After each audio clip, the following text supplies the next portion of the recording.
Friends எல்லாருக்குமே வணக்கம். நீங்க பார்த்துட்டு இருக்கிறது உங்களோட ஹாப்பி அண்ட் ஸ்ட்ரென்த் சேனல். இன்னைக்கு நம்ம என்ன டாபிக் பார்க்க போறோம் அப்படின்னு பார்த்தீங்கன்னா, நம்ம அன்றாட வாழ்வில் பயன்படுத்தக்கூடிய எல்லா சமையல்களுக்கும் ஏற்ற உணவுல இது இல்லாம இருக்காது. அதாவது கருவேப்பிள்ளையை பத்தி தான் இன்னைக்கு நம்ம பார்க்க போறோம்.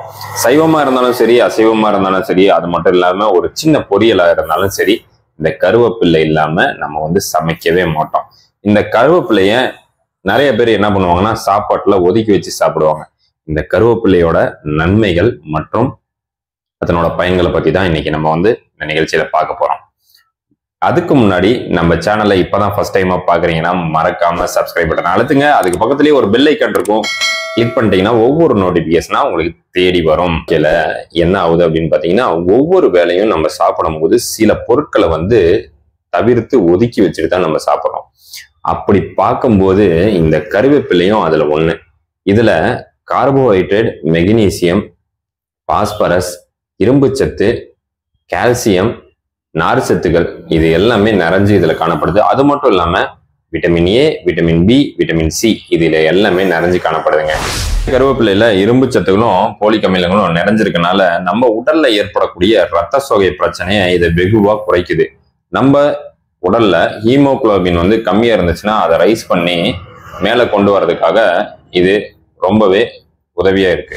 சுகர் இருக்க பேஷண்ட்ஸ் இந்த கருவேப்பிலையை சாப்பிட்றதன் மூலமா ரத்தத்தில் உள்ள சர்க்கரை அளவை கட்டுப்படுத்தி அதை சீராக்கிறதுக்காக உதவுகிறது. இதை சாப்பிட்றதுனால இது ரத்தத்துல குளுக்கோஸா மாறி கலந்து ரத்தத்துல இருக்க சர்க்கரை அளவை கட்டுப்படுத்தி சுகரை கட்டுக்குள்ளார கொண்டு வருது. நம்ம உடல்ல இந்த குடல் தான் ரொம்பவே முக்கியமானது. நம்ம சாப்பிட்ற சாப்பாடு எல்லாமே இந்த குடல் வழியா தான் உள்ள போகுது.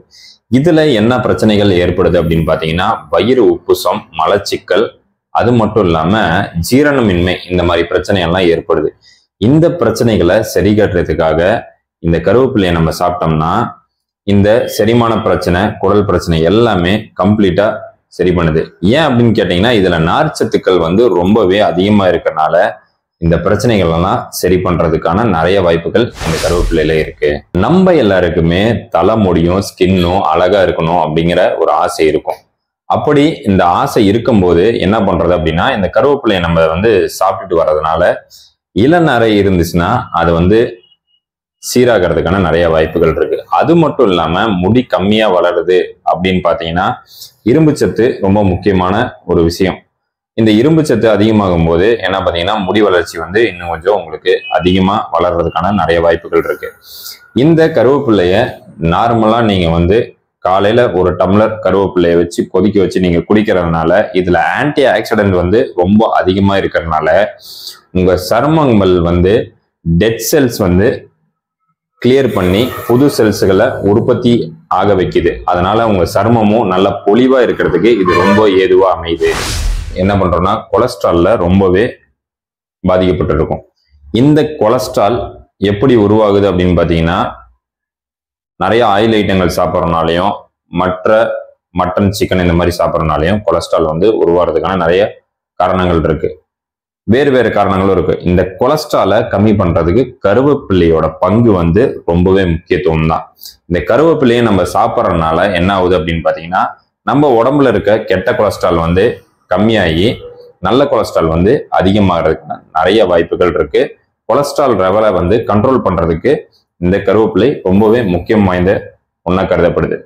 நிறைய பேர் சரியான உணவு பழக்கங்கள் இல்லாம என்ன பண்றோம் அப்படின்னு பாத்தீங்கன்னா, வெயிட் ரொம்பவே கூடி போயிடும். அந்த மாதிரி கூடி போன நபர்கள் என்ன பண்ணணும் அப்படின்னா, கருவேப்பிள்ளைய ஒரு 10 கருவேப்பிள்ளை எடுத்து ஒரு டம்ளர்ல நல்லா கொதிக்க வச்சு அந்த சாறை பிழிஞ்சு அதை நீங்க ஜூஸா குடிச்சிட்டு வந்தீங்க காலையில வெறும் வயிற்றுல அப்படின்னா உங்களோட எடை படிப்படியா கம்மியாகிறதுக்கான நிறைய வாய்ப்புகள் இருக்கு. உங்களுக்கு டேஸ்ட்டுக்கு வேணும்னா கொஞ்சம் ஜீரகமும் எலுமிச்சம்பழ சாறும் கொஞ்சம் பிரிஞ்சுக்கலாம். இந்த ஒரு உணவுல விட்டமின் ஏ ரொம்பவே அதிகமா இருக்கனால நம்ம நிறைய பேர் கண் பார்வையினால பாதிக்கப்பட்டு இருப்போம்.